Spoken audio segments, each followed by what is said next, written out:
چھوڑ کے جاؤ کہ ہماری نسلیں پہچان لے. سب سے بڑا فتنہ ہوگا یہ مسلمانوں پر. دجال یہودیوں میں سے ہوگا.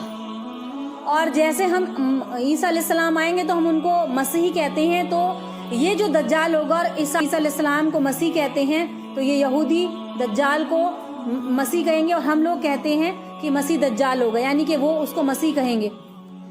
دائیں آنکھ اس کی کانی ہوگی اور گھنگرالے بال ہوں گے. دجال کی پہچان ہے یہ. اب سب پہچان بتا دی. اس کے بعد بھی کمزور ایمان والے اس کے لپیٹے میں آ جائیں گے, کیونکہ پتہ ہی نہیں ہے کچھ دین کے بارے میں.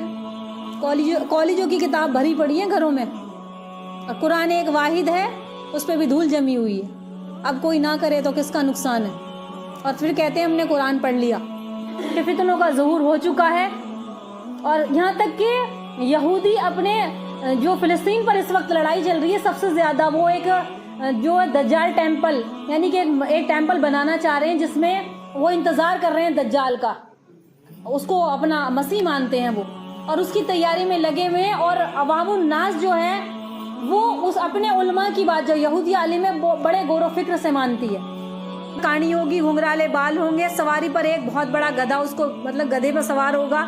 سب سے پہلے وہ عراق اور شام میں ظاہر ہوگا, ملک عراق میں اور شام میں ظاہر ہوگا, جہاں وہ نبی اور رسول ہونے کا دعویٰ کرے گا. سب سے پہلے ان ملکوں میں ہوگا, دعویٰ کرے گا کہ میں رسول ہوں اور اللہ کے. وہ پھر وہاں سے ملک شام, اور شام میں اس کا ظہور ہوگا, عراق میں. پھر اصفہان میں اس کے ساتھ 70,000 یہودی ہوں گے. پھر وہ اصفہان کے علاقے کی طرف جائے گا, 70,000 یہودی اس کے ساتھ ہوں گے. اور یہ مزید تکبر میں مبتلا ہو کر یہ جو دجال ہوگا اللہ خدائی کا دعویٰ کرے گا کہ میں رسول ہوں اور میں خدا ہوں, اپنے آپ کو کہلوائے گا. زمین میں بہت سے مقامات پر جا کر اپنے آپ کو اپنا خدا کہلوائے گا.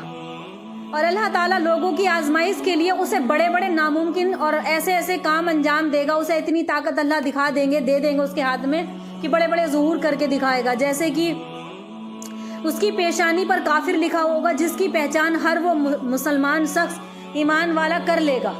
اس کی پیشانی پر کافر لکھا ہوگا, ہر ایمان والا جو کمزور ہے بالکل ہی, جن کے پاس ہے ہی نہیں ہے دین, وہی پہچان نہیں کر پائیں گے اس کی.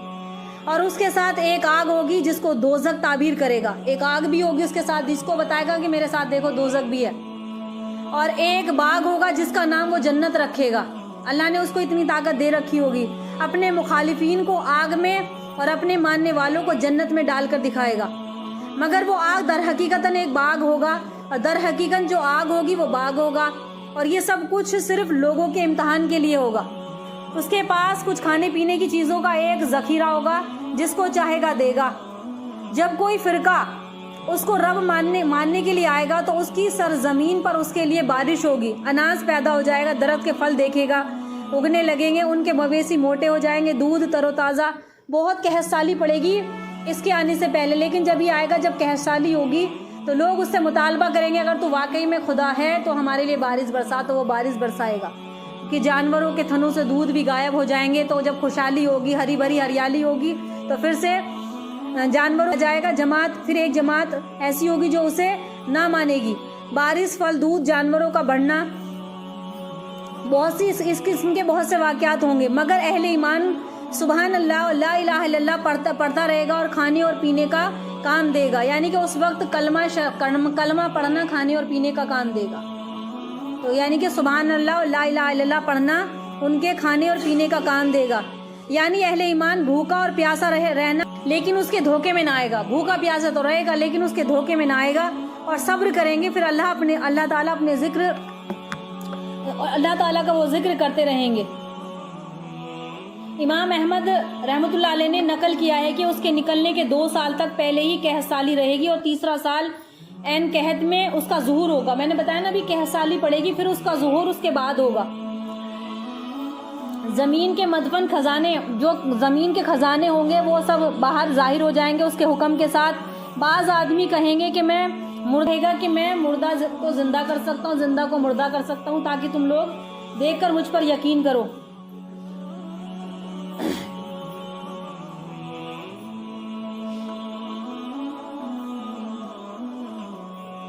صحیح مسلم اور بخاری کی روایت ہے کہ یہاں سے لوٹ کر پھر مکہ مکرمہ کے قریب مقام پر ہوگا. پھر یہاں سے لوٹ کر کہاں جائے گا؟ مکہ مکرمہ کی طرف. لیکن وہاں پر فرشتوں کی حفاظت سے مکہ میں داخل نہ ہو سکے گا. فرشتے چاروں طرف سے راستے پر بیٹھے ہوئے ہوں گے, اس کو آنے نہیں دیں گے. پھر وہاں سے کہاں کا رخ کرے گا؟ مدینہ کی طرف. پہلے مکہ مکرمہ کی طرف, پھر مدینہ منورہ کی طرف. صحیح بخاری کی ایک روایت میں ہے کہ اس وقت مدینہ طیبہ کے 7 دروازے ہوں گے. ہر دروازے کی حفاظت کے لیے اللہ جل شانہ کے حکم سے دو فرشتے وہاں پر ہر دروازے پر فرشتے کھڑے ہوں گے, جن کے ڈر سے دجال کی فوج اس کے شہر نبی کے شہر میں داخل نہ ہو سکے گی.